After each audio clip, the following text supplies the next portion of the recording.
제4과 하나님의 공유적 속성부터 시작해서 6과까지 함께 공부하도록 하겠습니다. 자, 여러분 교재 52쪽을 보게 되어지면 하나님께서는 인간을 하나님의 형상으로 만드셨고 인간에게 하나님의 속성을 부여하셨죠.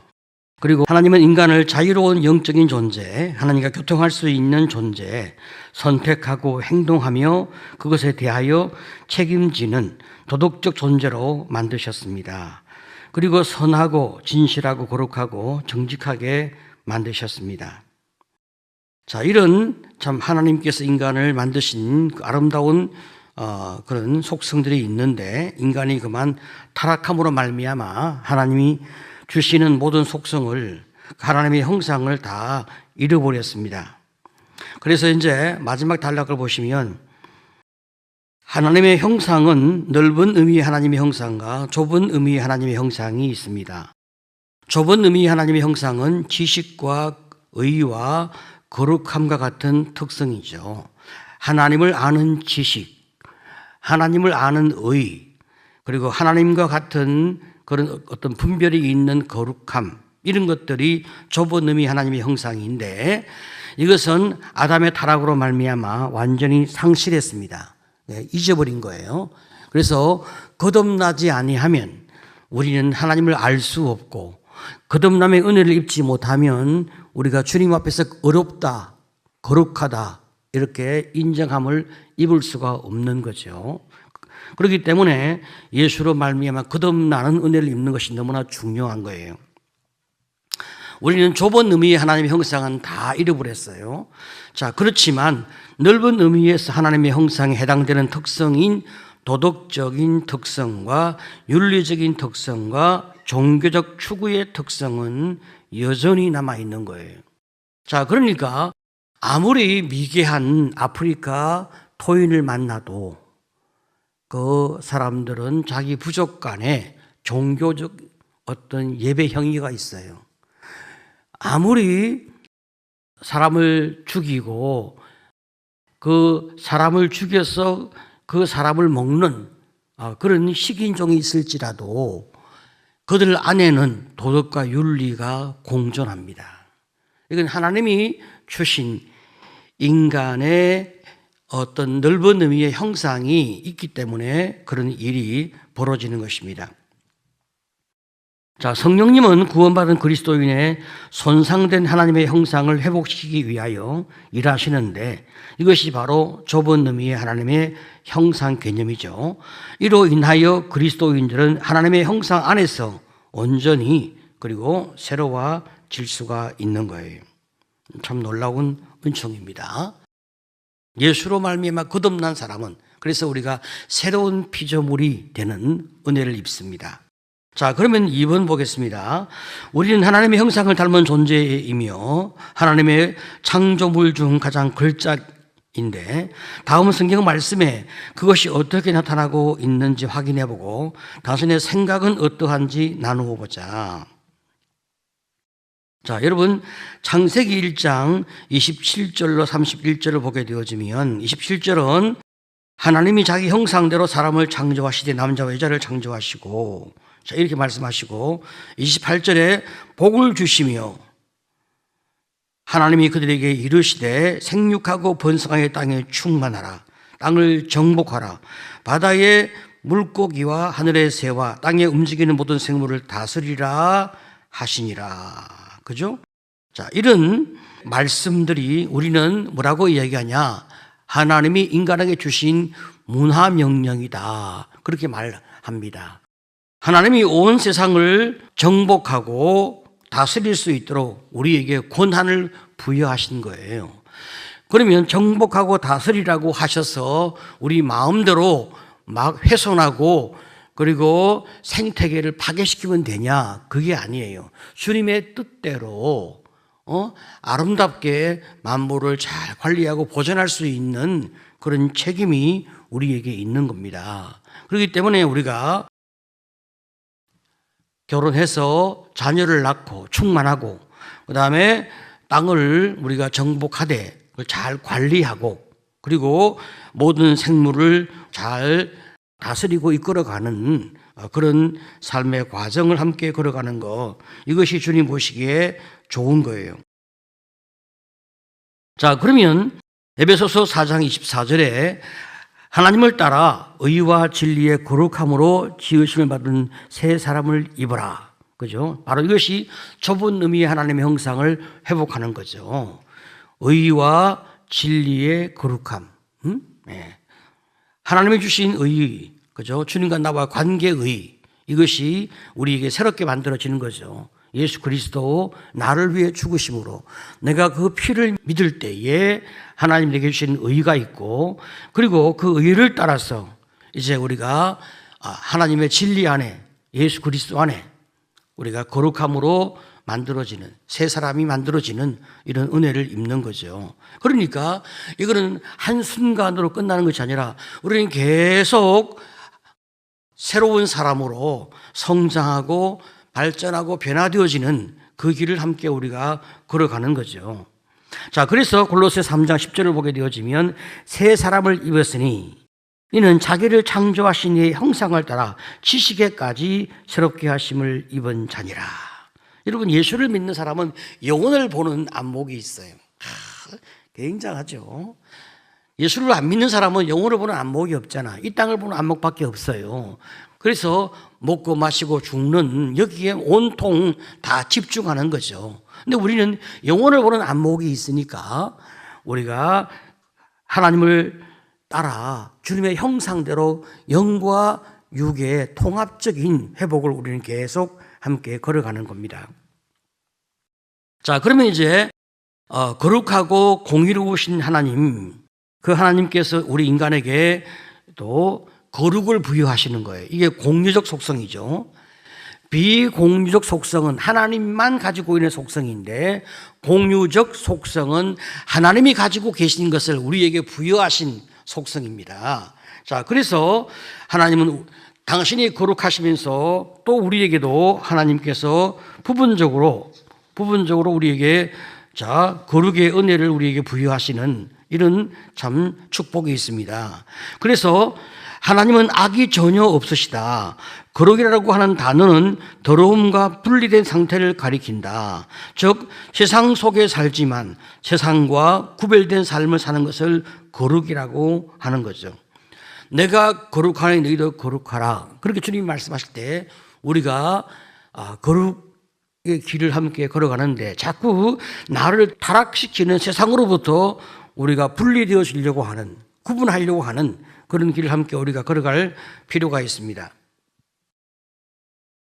자, 그리고 이제 한 줄 내려와서 우리가 정말로 하나님의 임재 안에 들어가 그의 거룩하심에 대한 개념을 조금이라도 알게 되어진다면 우리는 즉시 자신이 비열하고 끔찍한 죄인이어서 우리 안에 선한 것은 아무것도 없다고 말하게 될 것이다. 그렇죠.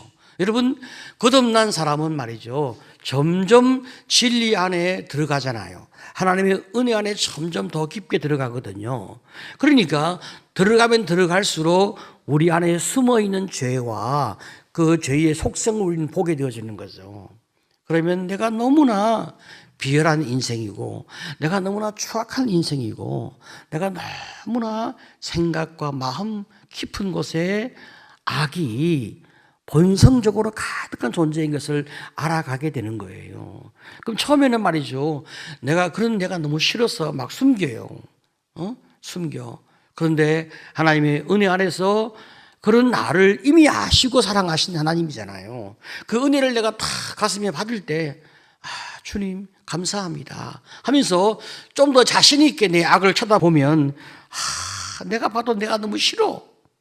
뭐 어쩌겠습니까? 그죠?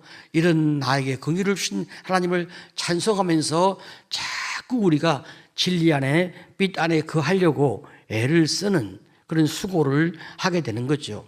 그런 우리의 수고로 말미암아 우리가 거룩해지는 것이 아니라 주님을 자꾸 바라보고 은혜를 입음으로 우리가 거룩해지는 거죠.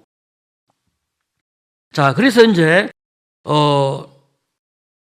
두 번째 단락에 두 번째 줄에 보시면 하나님은 온전히 거룩하시기 때문에 십자가에서의 끔찍한 죽음 없이는 우리를 용서할 수 없었습니다.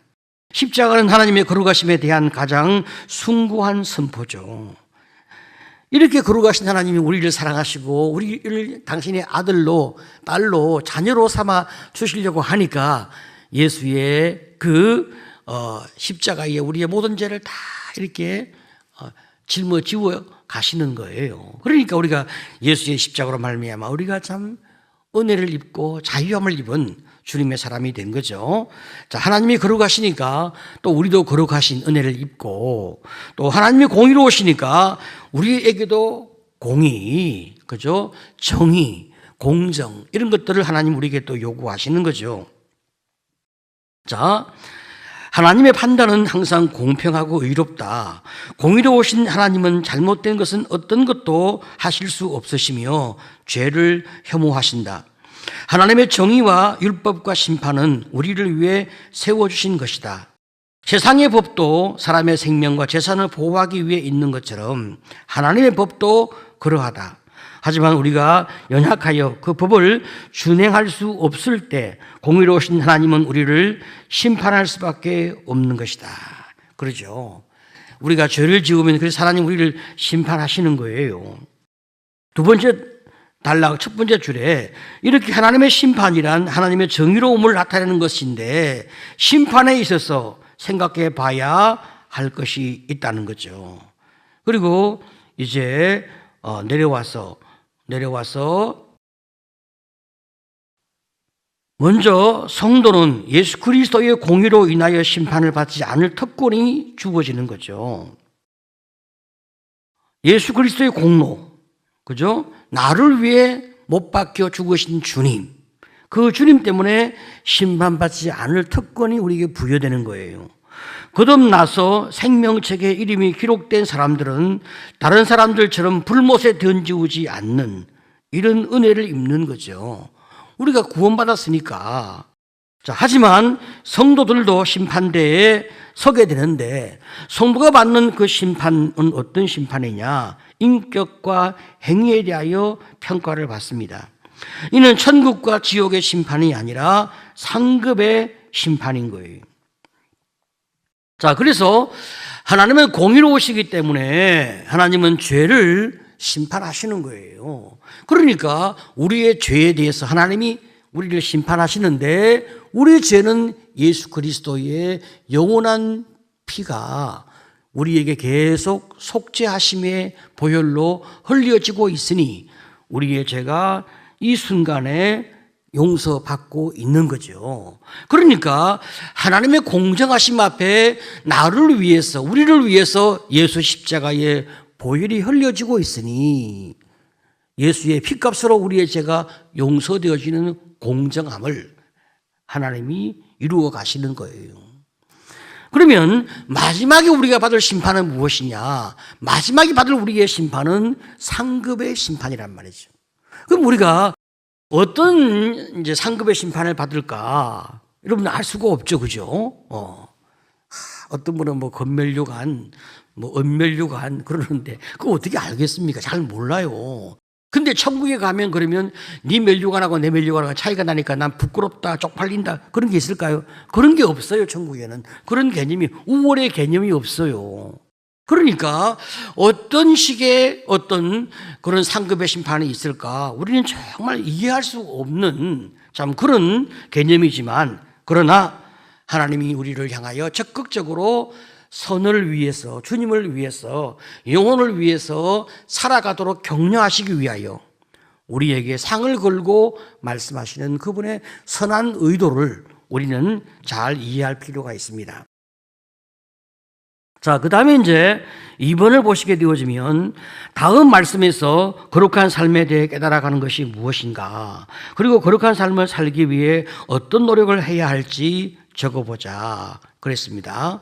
자, 예레미야 11장 거기 45절이 아니라 4절과 5절입니다. 혹시 잘못 적어온 분은 안 계시죠? 네. 이거 훌륭하셔요. 한 번 더 감동되니까 훌륭합니다. 우리 다 격려합시다. 우리 자꾸 격려가 많이 필요해요. 격려. 훌륭하십니다. 다 이게. 네. 자, 그러면 우리 같이 말씀을 한번 읽어보겠습니다. 자, 시작. 이 언약은 내가 너희 조상들을 새 풀무 애굽 땅에서 이끌어내던 날에 그들에게 명령한 것이라. 곧 내가 이르기를 너희는 내 목소리를 순종하고 나의 모든 명령을 따라 행하라. 그리하면 너희는 내 백성이 되겠고 나는 너희의 하나님이 되리라. 내가 또 너희 조상들에게 한 맹세는 그들에게 젖과 꿀이 흐르는 땅을 주시리라 한 언약을 이루리라 한 것인데 오늘이 그것을 정은하느니라 하라 하시기로 내가 대답하여 이르되 아멘 여호와여 하였노라. 자, 그러죠. 자, 질문이 뭘까요? 다음 말씀에서 거룩한 삶에 대하여 깨달아지는 것이 무엇인가? 그리고 거룩한 삶을 살기 위해 어떤 노력을 해야 하겠는가? 여기 거룩한 말씀을 우리가 이제 살기 위한 우리의 노력은 내가 주님의 목소리에 순종하고 주의 명령을 따라 행하는, 그죠? 이런 수고가 우리에게 필요한 거예요. 무엇보다 제일 중요한 것은 무엇입니까? 말씀을 믿고 말씀에 순종하는 사람. 여러분, 정말 이 사람을 어떻게 이기겠습니까?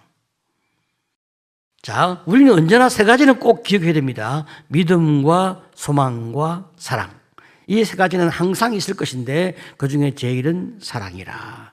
자, 그러니까 우리 신앙의 덕목에 제일 중요한 게 사랑이죠. 사랑하니까 믿어지고, 자, 믿으니까 소망이 생기는 거예요. 그러니까 믿음, 소망, 사랑은 너무 우리에게 중요한 거죠. 내가 주의 말씀을 믿고 순종하고 명령에 복종하면 하나님이 내 인생에게 어떤 복을 주실까? 내가 그걸 믿으니까 소망을 꿈꾸는 거예요. 그래서 말씀에 순종할 수 있는 거죠. 그러면 혹시 하나님이 내가 그렇게 믿고 충성하고 소망을 바라보고 열심히 헌신했는데 안 주시면 어떡하냐? 사랑을 믿으란 말이에요. 하나님이 나를 사랑하신 사랑을 믿으란 말이에요. 목숨까지 아끼지 않고 내어준 사랑을 믿으란 말이죠. 그러면 우리가 그렇지, 아멘 하면서 다시 우리 안에 믿음이 또 만들어지는 거죠. 로마서 6장 19절 우리 같이 읽어보겠습니다. 자, 시작. 너희 육신이 연약함으로 내가 사람의 예대로 말하노니 전에 너희가 너희 지체를 부정과 불법에 내주어 불법에 이른 것 같이 이제는 너희 지체를 의에게 종으로 내주어 거룩함에 이르라. 그렇죠? 우리의 지체를 의에게 종으로 내주라. 응? 주의 말씀을 복종하고 순종하고 말씀을 따라가는 그 의로움에 자꾸 나를 내어주라는 거죠. 그래서 저는 어떻게 하면 의로움에 나를 내어줄까? 어떻게 하면 내가 좀 더 주님의 의에 내가 복종하는 삶을 살 수 있을까 고민을 하다가 제가 영혼을 돕는 일을 열심히 하기로 한 거예요. 제가 개인적으로 게으름을 피우고 개인적으로 피곤해서 좀 눕고 싶고 좀 쉬고 싶은 마음이 있어도 내가 말씀을 훈련하기로, 말씀을 내가 가르치기로, 내가 영혼을 돕기로 내가 스케줄을 딱 짜놨어요. 그러면 내가 그 스케줄대로 내가 나를 이끌어 가는 거예요. 좀 괴로워도 내가 스스로 나를 추스려서 가서 기쁜 마음으로 영혼을 위해서 잘 내가 경청도 하고 그리고 주의 말씀으로 권면하고 그들을 잘 양육하는 이런 수고를 내가 하는 거죠.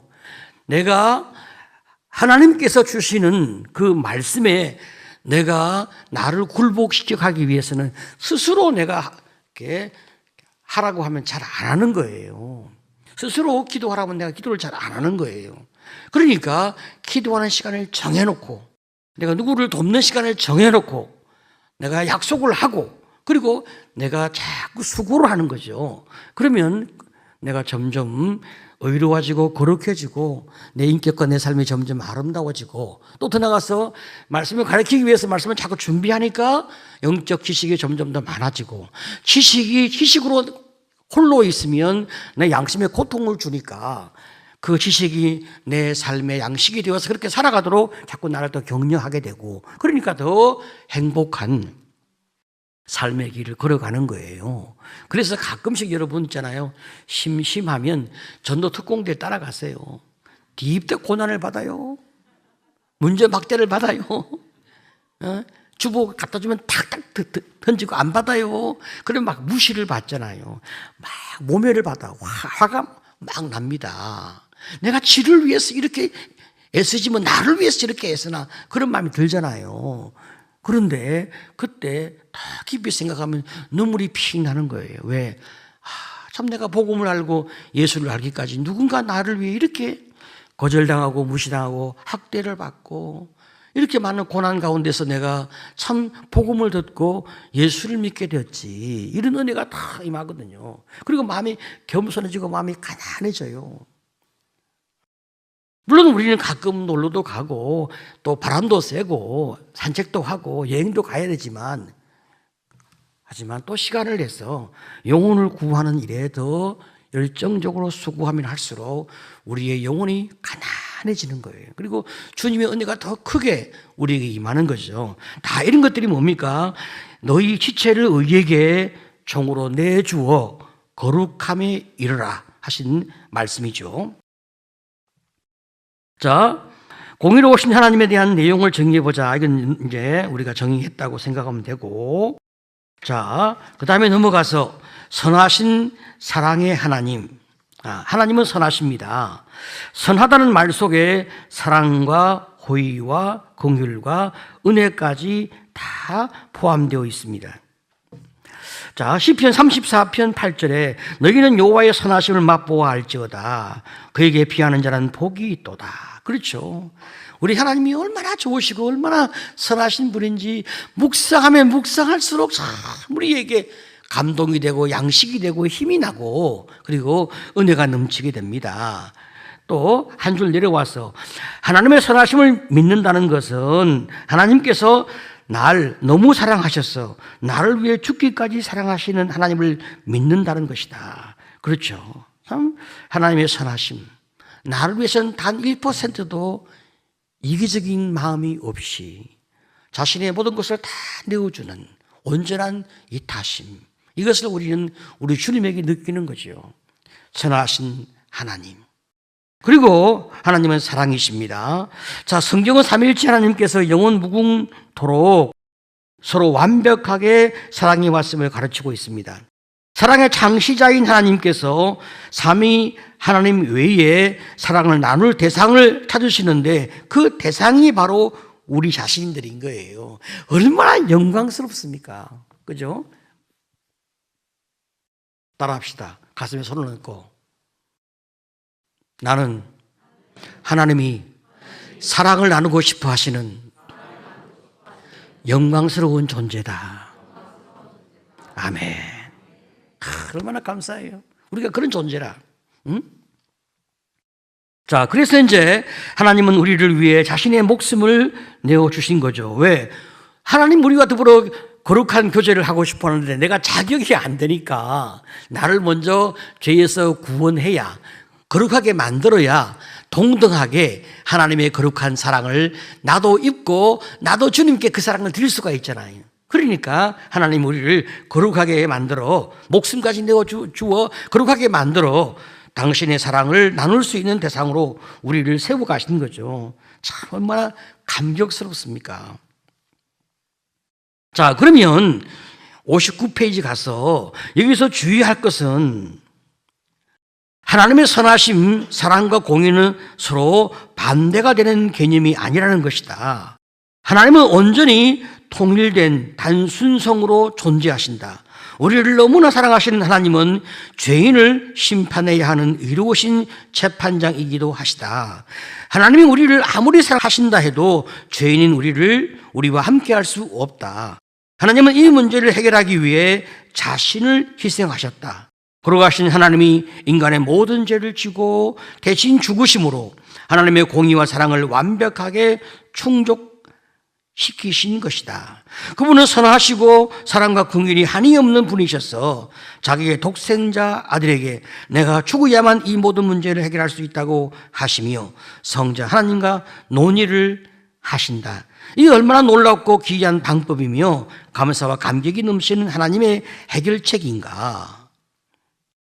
우리 안에 선한 일을 시작하신 하나님은 이제 우리도 선한 일을 행하는 자가 되기를 원하신다. 그죠? 자, 그래서 디도서 2장 14절에 그가 우리를 대신하여 자신을 주심은 모든 불법에서 우리를 속량하시고 우리를 깨끗하게 하사 선한 일을 열심히 하는 자가 하는 백성이 되게 하려 하심이라. 그죠? 네. 너무나 감사한 일입니다. 넘어갑니다. 자, 그래서 하나님의 사랑을 정의하고 또 공의와 사랑이 어떻게 조화를 이루는지 우리가 좀 생각을 해보면 예레미야 31장 3절에 옛적에 여호와께서 나에게 나타나사 내가 영원한 사랑으로 너를 사랑하기에 인자함으로 너를 이끌었다 하였노라. 그죠? 하나님의 영원한 사랑. 그러니까 이 영원한 사랑이 우리를 창조할 시점에서 우리를 사랑하신 게 아니에요. 그 이전에 삼위일체 하나님이 신적 논의를 통하여 우리가 언제쯤 세상에 태어나고 어떻게 우리를 사랑할지 그분이 우리 하나하나를 놓고 다 의논을 하셨다는 사실이에요.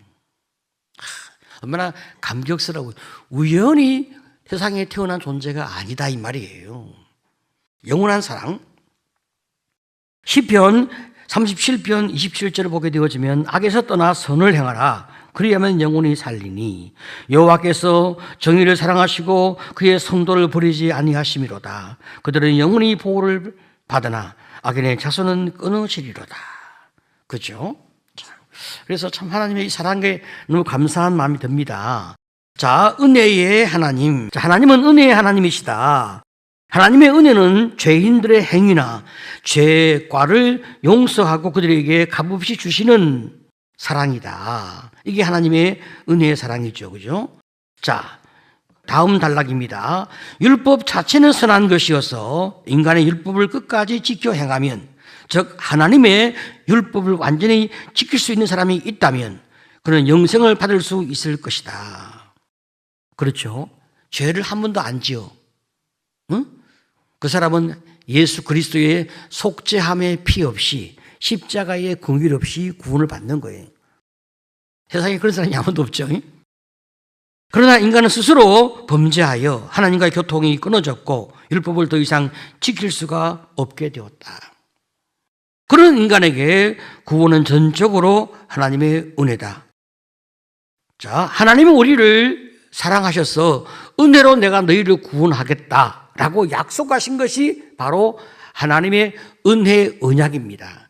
그냥 우연히 우리를 구원한 게 아니라 하나님이 딱 결정하신 거예요. 내가 너를 언제 구원하겠다. 하나님이 딱 결정하신 거예요.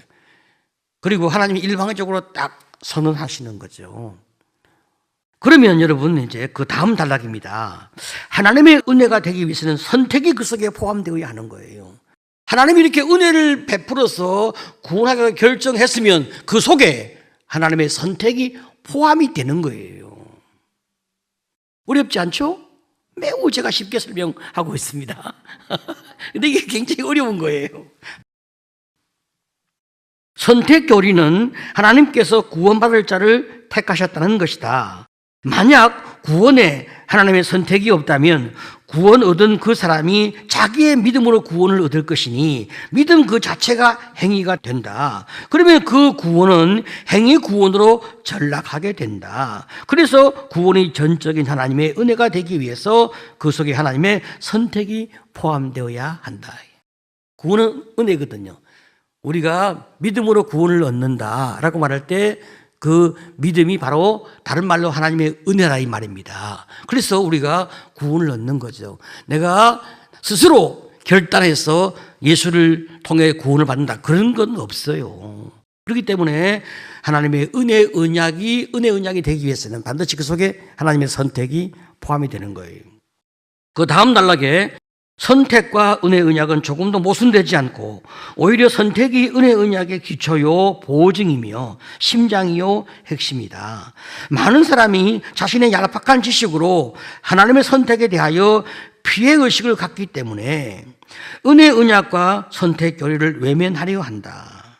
왜 어떤 사람은 피해의식 가질까? 혹시 그러면 하나님이 아무개 선택하고 아무개 선택 안 하면 하나님이 선택 안 한 사람은 다 지옥 가게 하시면 그거 공평하지 않지 않냐. 그렇게 이제 생각하는 거죠. 그래서 혹시 하나님이 나를 선택하지 않아가지고 나중에 내가 어쩌다 예수를 버리고 지옥 가면 어떡하지? 이런 또 불안한 마음이 일어나는 거지. 그 사탄이 주는 마음인데 사탄아 물러가라 하고 딱 회개하고 내가 하나님의 은혜 가운데 예수를 나의 구주와 주님으로 고백할 수 있게 되어진 거. 한번 예수를 나의 구주와 주님으로 고백하면 하나님은 영원한 구원으로 영원한 사랑으로 나를 그렇게 인쳐 주시고 하나님이 그렇게 은혜를 주셨기 때문에 내가 또 그런 고백을 하게 되어지고 그래서 나는 영원한 주님의 구원에 들어가게 되어진단 말이죠.